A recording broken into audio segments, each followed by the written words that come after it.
Hello and welcome to this video lesson presentation. I am teacher Eduardo, and in this video lesson we're going to talk about evaluation and feedback. Now, more precisely, we're going to focus on just the guidelines and some principles on evaluation and feedback. Now, it is worth mentioning though that it is not really that we're giving a class or a lesson plan, but more so an activity.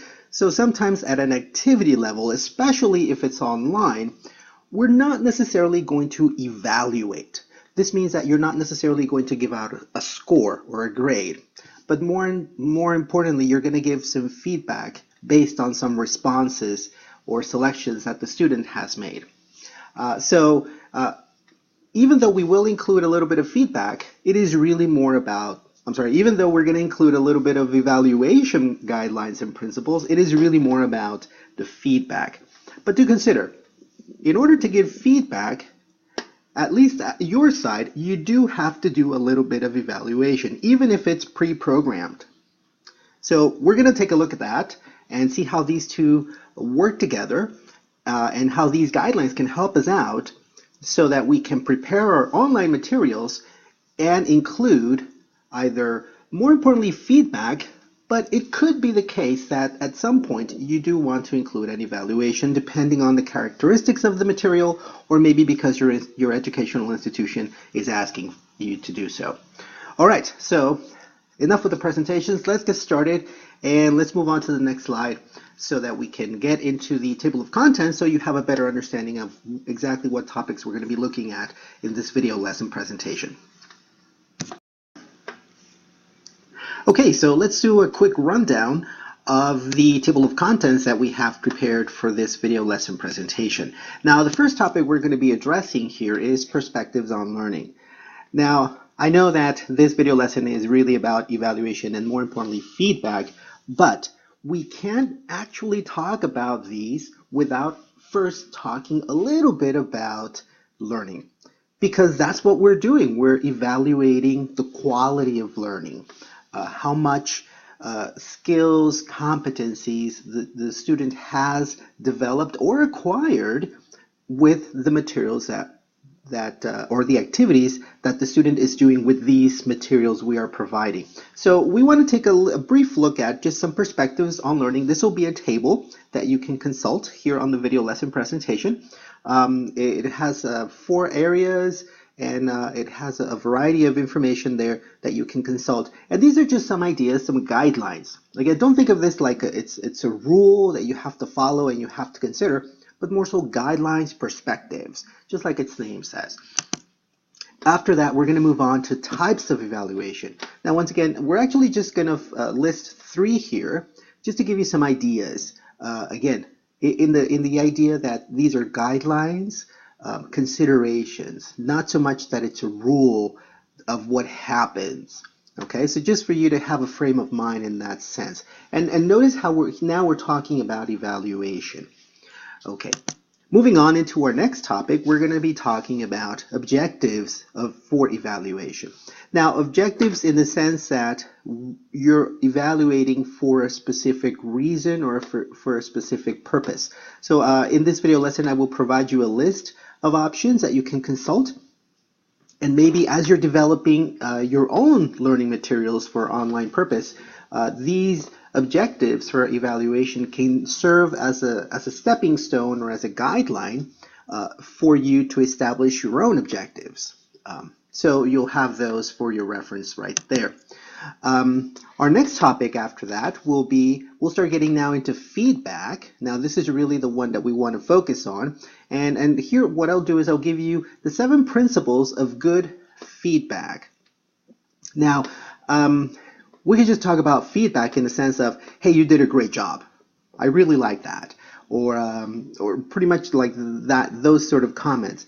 But actually, feedback goes a bit further than that. So we want to take into consideration these 7 principles and go through them, and hopefully you can apply them either in your classes, like face-to-face, or in the text that you type in for your online learning materials. Either way, I think these guidelines will work really well for you. And Lastly here for this video lesson presentation, we have a video here that I found, and it's called The Art of Giving Feedback. Again, it gives you some additional guidelines for feedback. It also provides some examples, and I think you'll find it most useful in a more practical sense now. Okay, so that's pretty much the table of contents for this video lesson presentation, and let's get started with our first topic.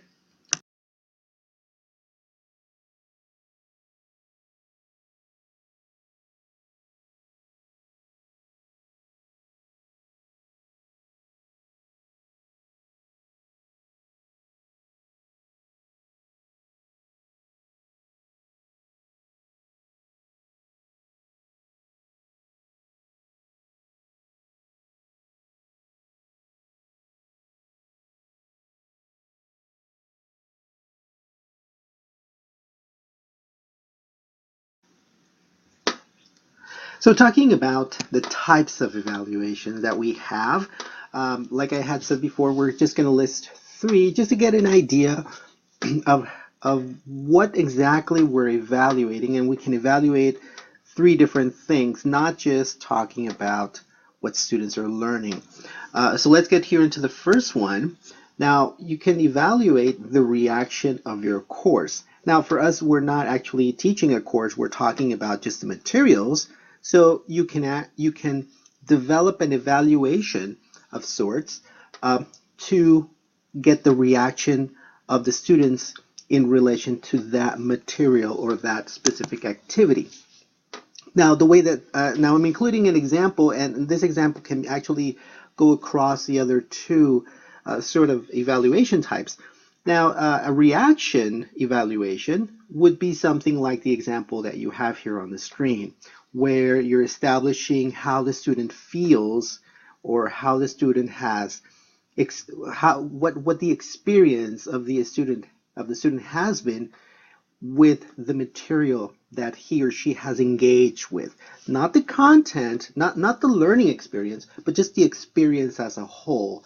So notice some of the questions you have here, like the quality of the material, the ability of the facilitator, or maybe the clarity of the instruction, the relation to your job, if in case you're talking about maybe ESP, English for specific purposes, and so on and so forth. You could actually, this is just an example, you can vary the sort of statements depending on what you're trying to get at. And normally when we have these sort of evaluations, as you can see there, we'll have a scale. Now you can have a number scale, like maybe from 1 to 5 or 1 to 10, or you can have a quality scale. Like the example here, we have poor, fair, good, very good, and excellent.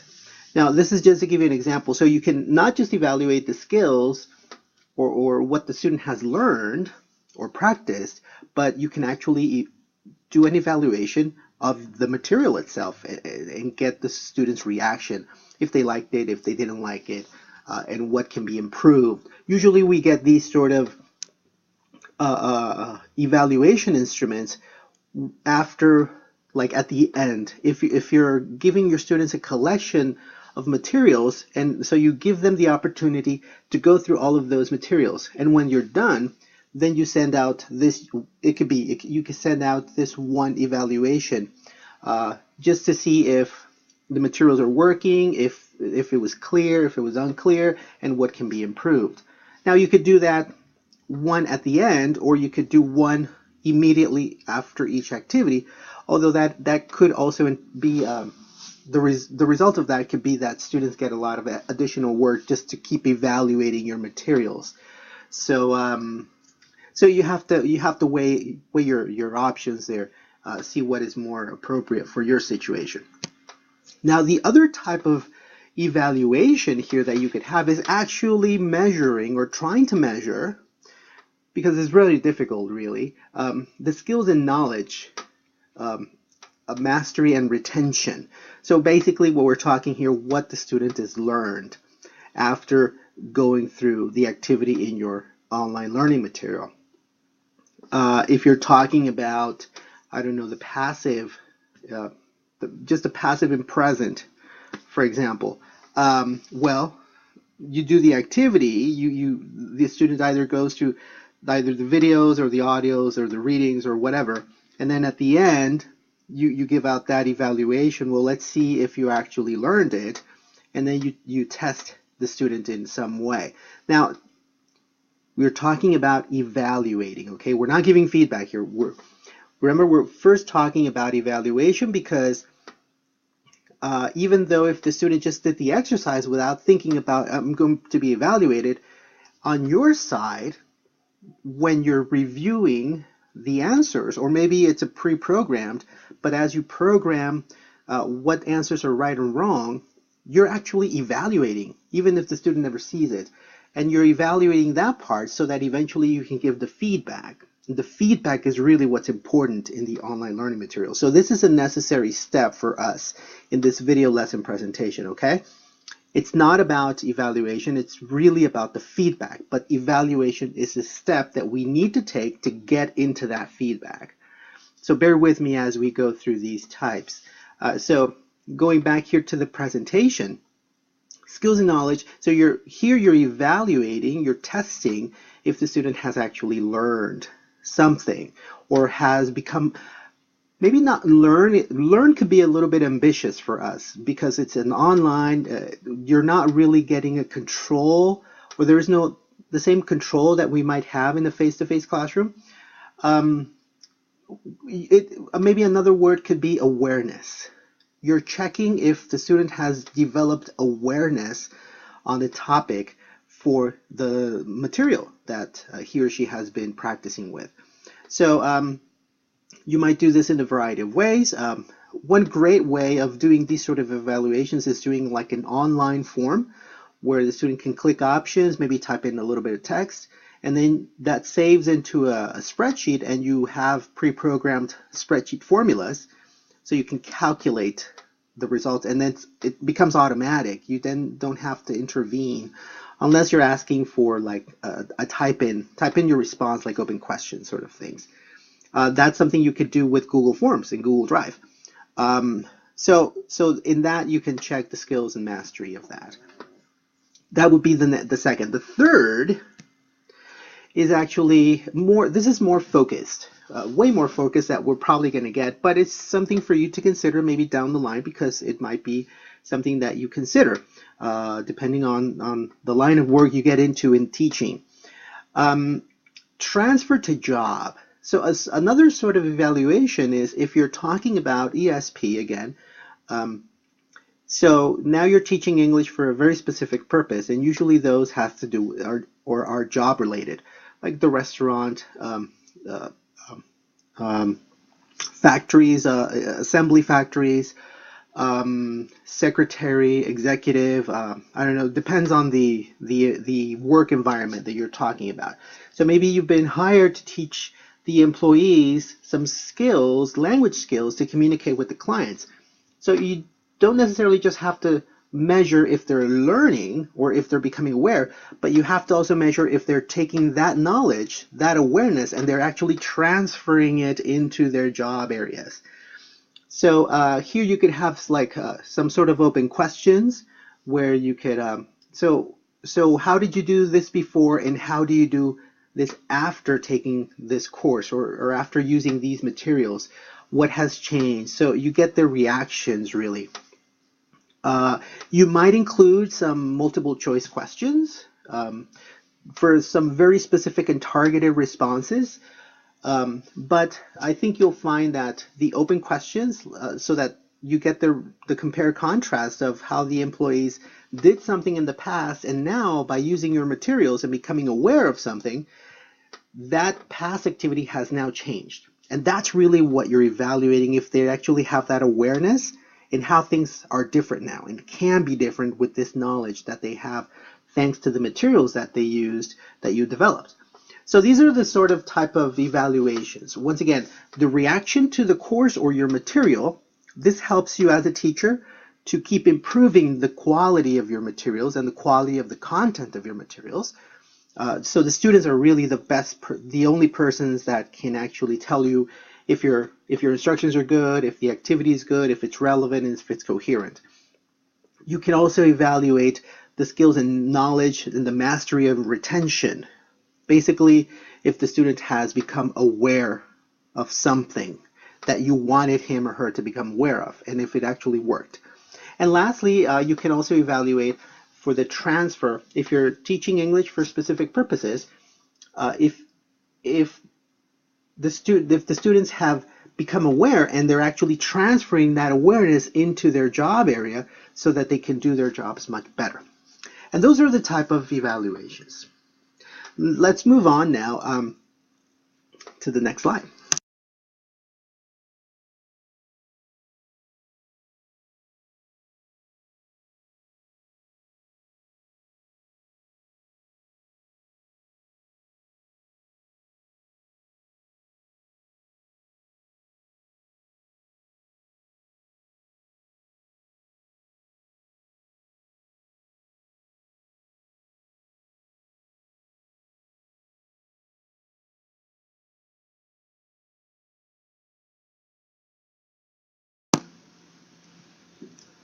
So as we're closing this evaluation section in our video lesson presentation, we want to consider some ideas. So the importance of evaluation, even if you're not doing it explicitly, meaning you're not revising the activity and saying you got a 10, you got an 8. That would be like an explicit evaluation.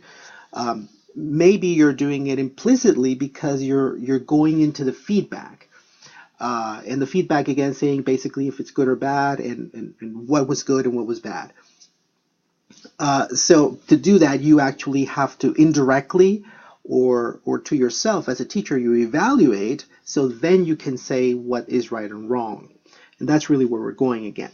Now, in the previous slide, you had the citation that was helping you to remember the importance of aligning your evaluation with the learning. I would add the learning objective. So each one of your learning materials needs to have a learning objective.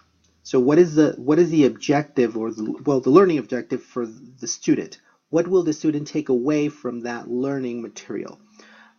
Is it to practice? Is it to compare contrast? Is it to evaluate? Maybe the student is evaluating some sort of content. So what is the learning objective? So you need to establish your learning objective in a clear way first, and then have the activity. And at the end, whatever you evaluate has to be whatever you said in the learning objective. So just to be a little more practical here, if in your learning objective you talk about the student will, I don't know, it could be the student will practice pronunciation of some kind. Well, that would perhaps be a little bit, well, maybe if you get the audios of that, maybe you've set up your material in such a way that the student can actually record, and then you can at a later time check those recordings. So let's say that your learning objective is the student will practice pronunciation to help build confidence for conversational dialogues, something like that. So that means that your evaluation has to be about pronunciation that builds confidence. You can't check for pronunciation of intonation, for example. That means that because your learning objective is specific to one thing, you can't evaluate intonation. You cannot evaluate stress. You might consider it because it's part of the package, but you're not evaluating intonation and stress. You're evaluating pronunciation to build confidence because that is what you said in your learning objective. So see the importance of establishing that learning objective so that your evaluation is aligned to that. Normally when we have problems, it's because there is a misalignment in what we said that the learner was going to learn and then what we evaluate. And then we have problems. Then we have confusion on the part of the student. And then also we might have problems in how we establish our numbers to determine if the learner has actually progressed or become more aware in certain things. So be sure to align those two. Now, also here what you have on this slide is the way in which students are assessed fundamentally affects their learning. Think about it. That is a very powerful citation, very powerful quote, because think about your experience as a student in, say, elementary, middle, and high school. You know that there's going to be a test in 2 weeks. And you know that that test is going to be multiple choice, all of them. Having that information is going to affect how you're going to prepare for that test. You're probably going to be a little more confident because, well, I'm going to have the answer there. I just need to find it. So I really don't need to study that much, you might say, because it's just finding the one of the four, right? But let's say the same scenario, could be the same subject, but now you know that there's a test and all of the questions are going to be open questions. So that means you have to actually write your knowledge, whatever you know about that stuff. That's going to affect how you're going to study, because now you know you need to study even deeper because they're going to be open questions and you actually have to give out an opinion. So notice how that having that knowledge of what sort of evaluation you're going to get is going to affect how you're going to prepare. So that's what this is addressing. Students are assessed. The way in which students are assessed fundamentally affects their learning. So very important for you to consider how you're evaluating. My example was for students' knowledge. But you as a teacher, more precisely, how are you going to evaluate? Because maybe you don't tell them, well, this is how I'm going to evaluate you. This is how the test is going to be. Maybe you don't tell them the characteristics of the test. But the way you're going to evaluate is going to affect how they're going to learn, even if you don't tell them explicitly. If you're very strict, maybe you don't tell them you are, but they see it from you in the way that you evaluate. They see it that you're strict, and if they have like a little comma, everything is wrong, or if they have a misspelling, everything is wrong. You're highly strict. That's going to affect how they learn. Or maybe you're a little more flexible. You say, well, there was a comma. I'm going to take away score from you, but pay attention for next time. That's going to affect how they learn too. So do consider your style of teaching and your style of evaluation, because those two things are going to, again, they're going to affect how your students are going to perceive learning and how they're going to learn with you, or how they're going to become aware with you. So very important stuff, very important ideas. As we bring closure to this evaluation section in our video lesson presentation, we move on now to the following slides will be about feedback. So now that we've established, okay, so this is how evaluation generally happens, some guidelines, some objectives. Okay, let's move on to the feedback, which is perhaps going to be a little more relevant to our learning materials in the online environment. All right, let's move forward. Okay, so feedback. Well, first, what exactly is feedback? What are we talking about when we say feedback? What were we talking about when we were saying evaluation? In a way, both of them are the same thing, but they're just executed in different forms. Think of evaluation as the quantitative perspective, because in evaluation we tend to give out a number. So that's what I mean by quantitative. It's a number. So you'll have a 1, a 5, a 10, or if it's up to 100, whatever.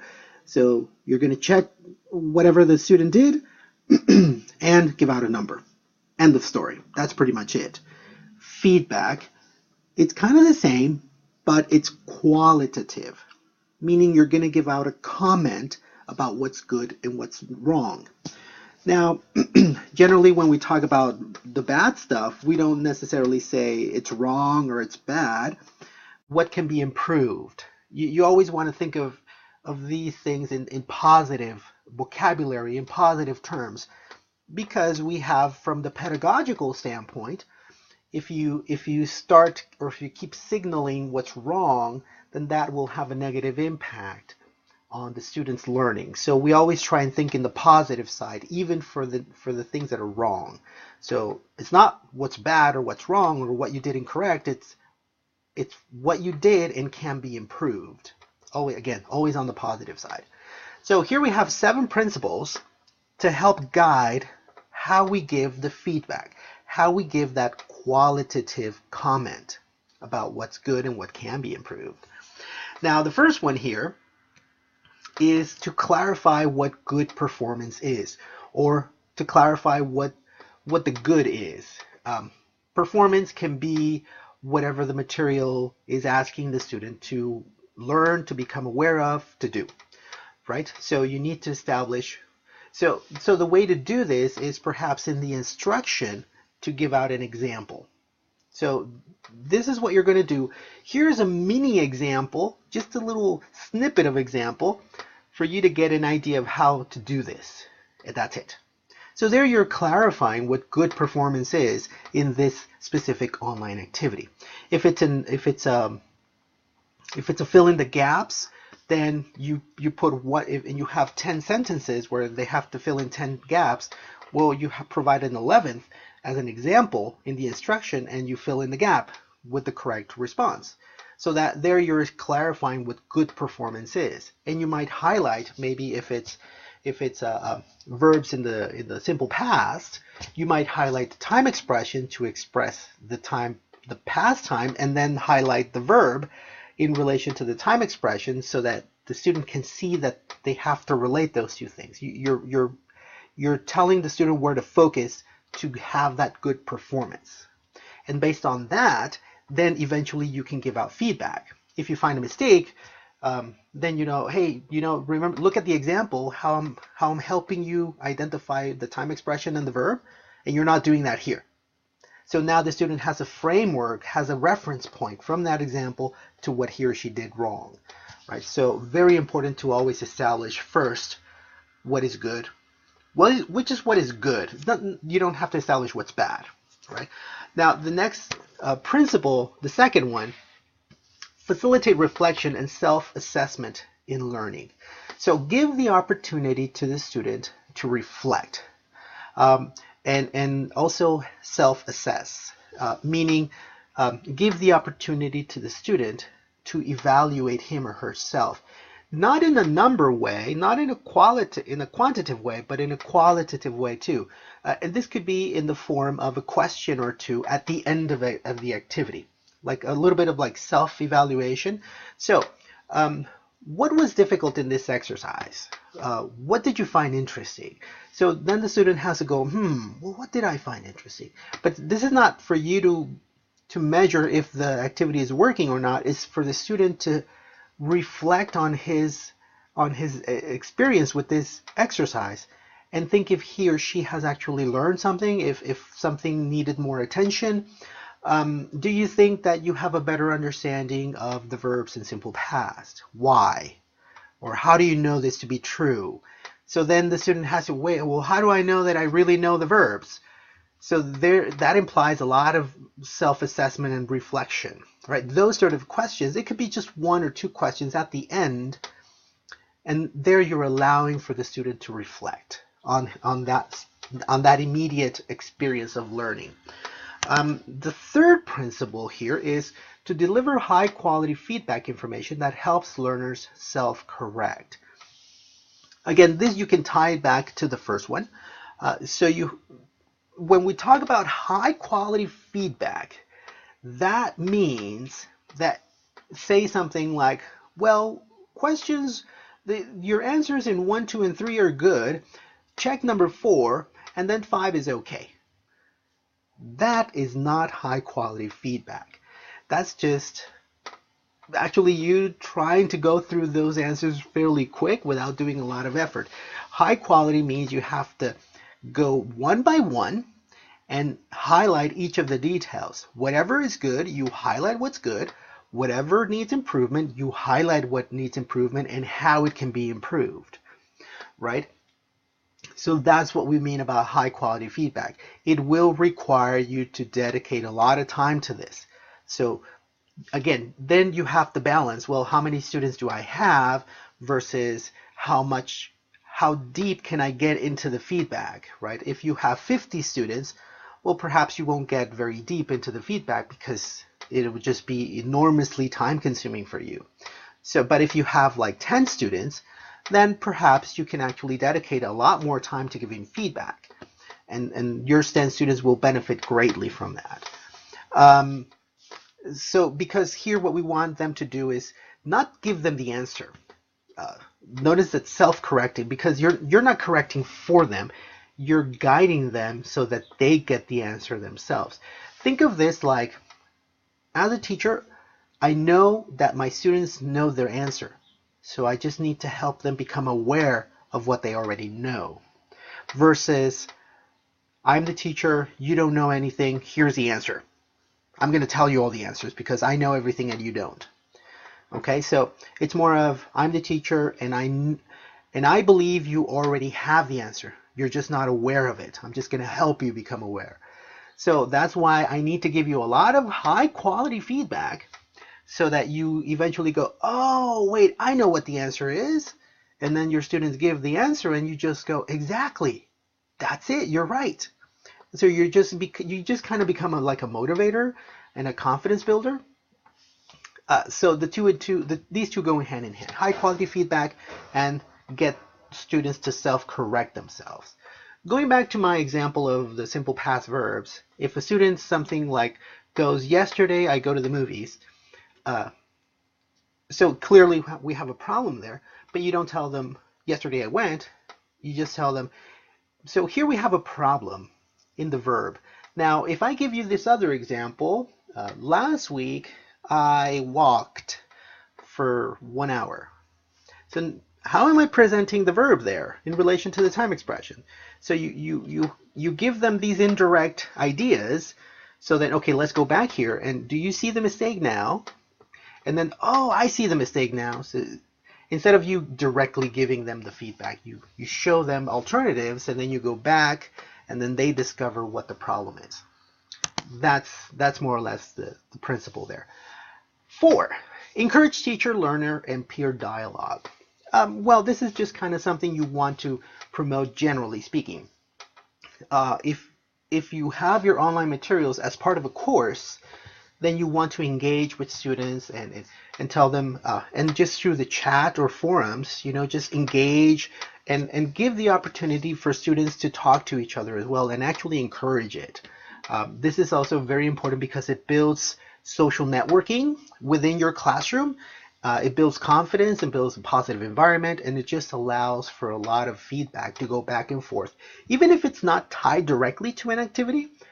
But just the classroom networking that happens right there is feedback, because students might be talking about, well, I had a really difficult time with this question, and I found it very easy because of this and this, and then they start engaging with each other, and then you just type in there to kind of guide their attention a little more in certain details. 5th principle of good feedback: encourage positive motivational beliefs and self-esteem. Very important because you always want to be, like I was saying before, you're kind of like a confidence builder. You're the motivator, because learning a language is really very time consuming and it takes a lot of effort. It is easy. It's just learning the vocabulary and kind of the basic structures for that language, but it requires a lot of time, a lot of investment, a lot of energy, and it happens over at least a year to kind of get a basic conversation going. And actually students have to go on for like 2 or 3 years to actually be able to express themselves in a deep and meaningful way in that target language. So it takes a long time for adults, even teenagers too.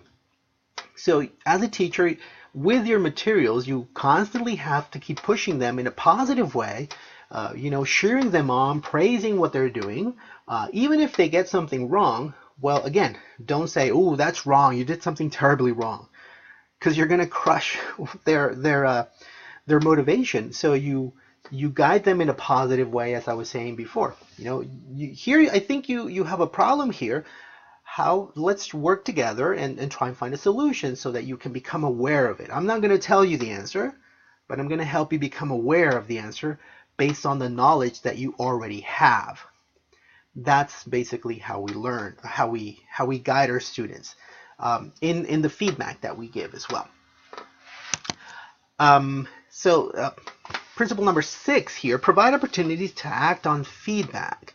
So here you might relate students to other resources where, okay, so here's the learning material, you did the activity, you had these, okay, these were incorrect.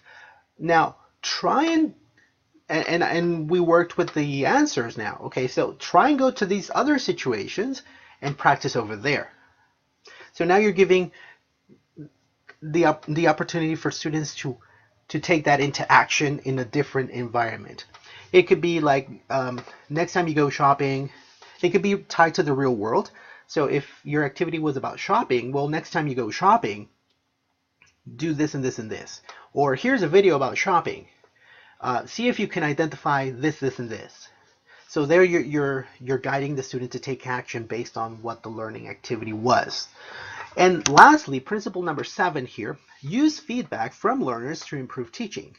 So this comes back to maybe not the type of evaluation of evaluating the material and the quality of the material, but just as you see students engage, and then depending on how much feedback you have to give on certain areas. If you find that students are constantly getting a certain section of your material wrong, and it consistently happens over time, then you have to wonder, are the instructions for that right? Maybe it's my mistake and it's not the student's problem. Maybe it's not that they don't know the answer, it's maybe I've made it in such a way that it's confusing for them.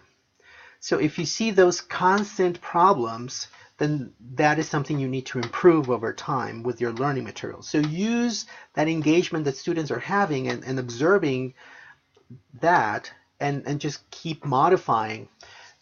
When you do a material, it's not like you did it and it's done deal for the rest of the time. It's actually, so I've done my material, I'm going to use it this semester.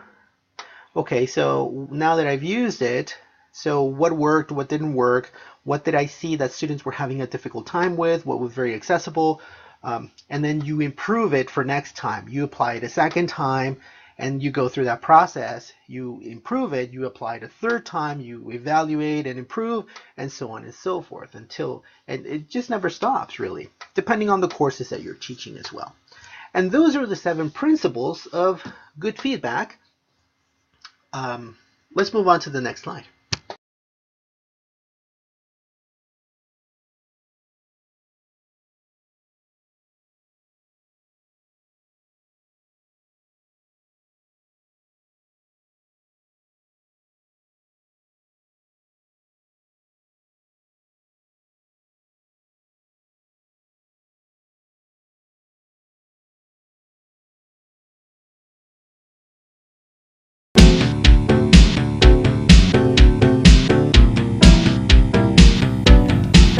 Hello everybody and welcome to this online training video.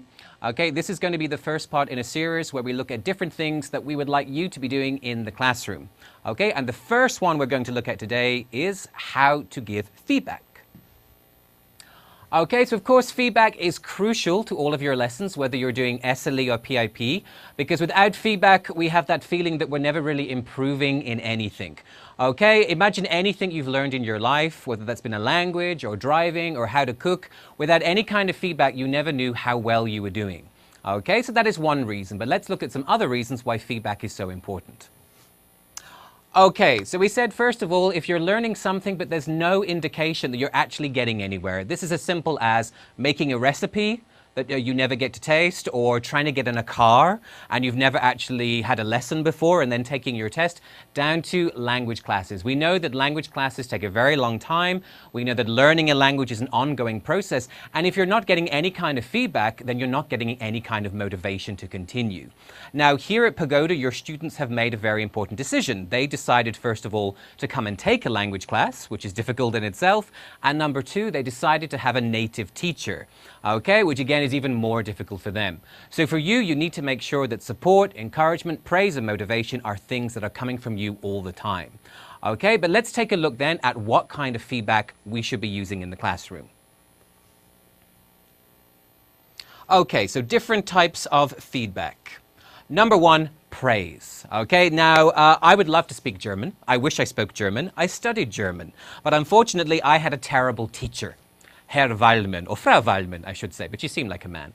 Anyway, she never did. She followed the book from page to page, cover to cover. I didn't do very well in the exams, and therefore, ich kann Deutsch sprechen. Okay, because she never gave praise. She never made us feel good. And I'm sure everybody has had this experience. There's a reason some of us are no good at math. There's a reason some of us have no interest in geography. And a lot of that had to do with the teacher. Were they motivating? Did they create a positive atmosphere? And this is true in your classroom. What is the atmosphere like? You know, there is a huge difference between level of 1A and 3C, and yet a lot of teachers will tell us that 1A students are more participatory, they're more active than 3C students, and that is down to how motivating the atmosphere is. Now, correction can be a contentious point. Sometimes we do too much correction and sometimes we don't do enough. But in every language class, we know that we have target language and we are trying to help and motivate the students with any kind of correction that we do. And of course, it must always be constructive and honest. Okay, the third thing then would be advice and encouragement. It's not enough that students come to the class. We know this. 50 minutes, 5 days a week is not enough to learn a language. Students have to be doing something to help themselves. That can be just reading or joining a study group or just tips and things that you as the teacher can tell them that you know will help them improve in the long run. And finally then, evaluation and assessment. These are all courses that the students are taking, whether they come for 20 days or 40 days or 60 days. They need to know, how is my success measured? Now, a lot of our students we know rely on test scores, but that's something here at Pagoda we try to move away from. We're trying to make our students more discerning. How can I actually feel improvement in my lessons?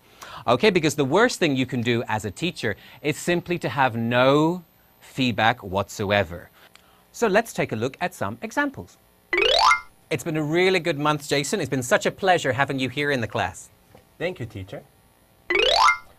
I'm exciting. Yes, you are, Jason, but I think you're more excited. You're doing a really good job, Jason, but I think to help you with your vocabulary, you should read more in English. So this is for you. Thank you, teacher. Okay, Jason, so here are all the things you've done really well this month, so fantastic, next level, but I really want you to concentrate on these things. This will really help you improve, okay? Thank you, teacher. Okay, so the biggest problem that you can have in a language classroom is to receive absolutely no feedback whatsoever. Okay, like I said before. So remember that kid who didn't take any driving lessons? Let's take a look at what happened to him.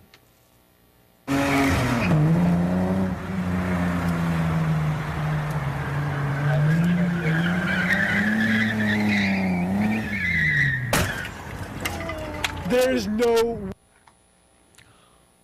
Okay, he was fine, by the way, but the point is, without feedback, we all eventually hit a wall, and often in language, that's what happens to us at intermediate. We feel like we're not improving anymore. But it's not enough just to know that you need to give feedback. You also have to think about the type of feedback that you're giving. So let's take a look at some clear examples.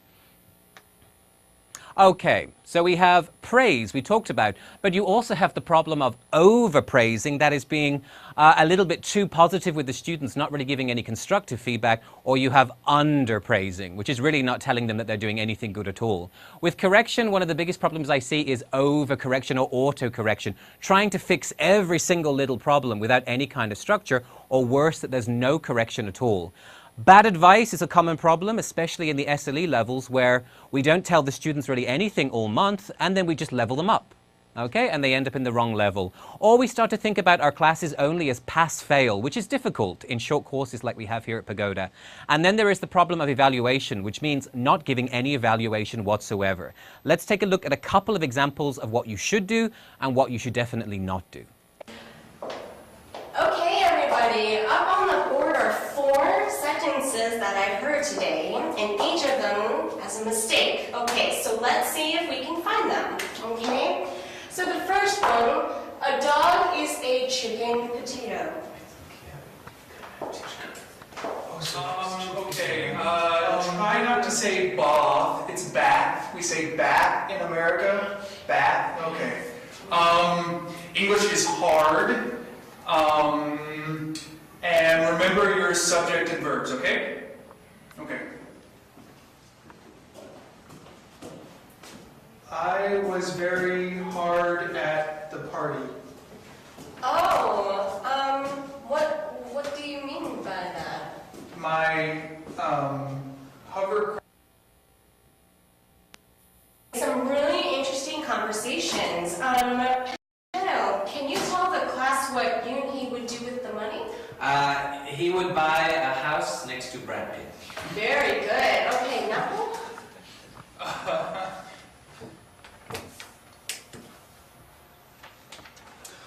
Okay, everyone. Finished there. Great job. You were perfect. Moving on, page 14. Just do the first 10. So Okay. I think it possible to be happy when you're married. No, me too. Or, Sorry to stop you early, but that's not right at all, okay? So try better next time. Remember our important words, okay?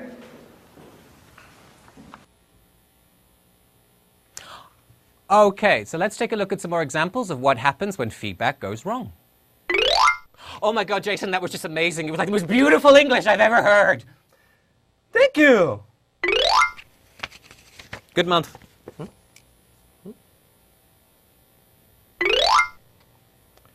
Not only in Spain, but elsewhere in the European basin. Finished. Moving on. Teacher, me to go home? Have a nice time. Me to go home? Have a nice time. Okay, enjoy 3B. I'm thanking you muchly. You're welcome. To be again? Uh-huh. Bye! Okay, so we've seen some examples there of things you should do and things that you should not do. The point is feedback has to be structured in some way. So let's take a look at a few conclusions, the aims that you are reaching for in all of your classes. Okay, so number one, what should feedback be? Regular and standardized. Some of you I know get into a habit of only ever doing feedback in one way, and often the way that manifests itself are simply conclusions or corrections at the end of the class, and that's all you ever do. The problem being it becomes formulaic. Standardized means you actually plan it. You think about when are you going to be giving feedback. And the best time to give feedback is all the time, after every activity. Okay, remember feedback can simply be praising a student, it can be listening to their answers, it can be giving them some tips on pronunciation. It also needs to be, number two, balanced and structured. Okay, there's no point being 100% positive, being so happy that the students are saying anything at all. Okay, because that's not helping them improve. But at the same time, you need to think about what are they doing well and what do they need help with. That is the point of structure, making sure our activities, our lesson plans are designed to help them do that, and then planning your feedback. Okay, what do I need to do extra to help them? And be positive, okay? Like I said, we all remember that awful teacher, that negative teacher, the one that was only focused on getting us through the month. We didn't enjoy that lesson or that class, neither did you. Okay, and be honest with the students. Okay, whatever we remember about our teachers in the future, we want to remember how they helped us. Because feedback and evaluation is as big a part of teaching as learning. Okay, so thank you very much for watching this video. If you have any questions, let me know, and happy teaching.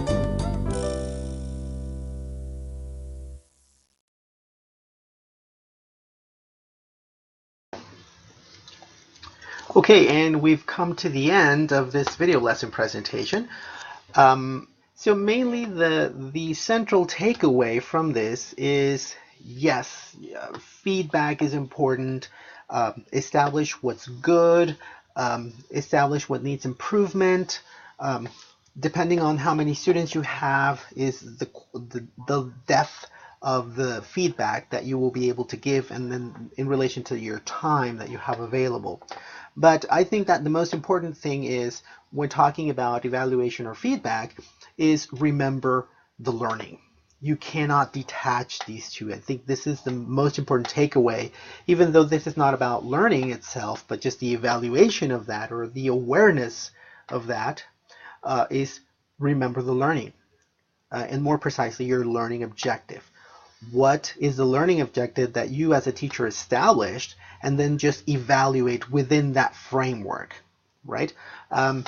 And your learning objective is generally what is the student learning, or what do you want, what they can do at a certain point, how they're going to learn this, why they're learning this, and maybe establish some values for the learning environment for this specific activity or this specific, it could be also a lesson plan too. So you establish kind of that sequence, and then once you have that clearly written, well, you evaluate in relation to that. Okay, you can't get out of that framework, like that sandbox, if you will. And based on that, you give the feedback. So establishing that learning objective is so important, so that when you give feedback, you're giving feedback within that, so that you're promoting even further that learning objective. Even when you're giving feedback, you're still going through that learning objective. So be sure to establish your learning objective right at the beginning, and then get into the evaluation or feedback that you will be giving in your learning materials. All right, and that's the end of this video lesson presentation. I hope it was useful. I'm Teacher Eduardo, and see you next time.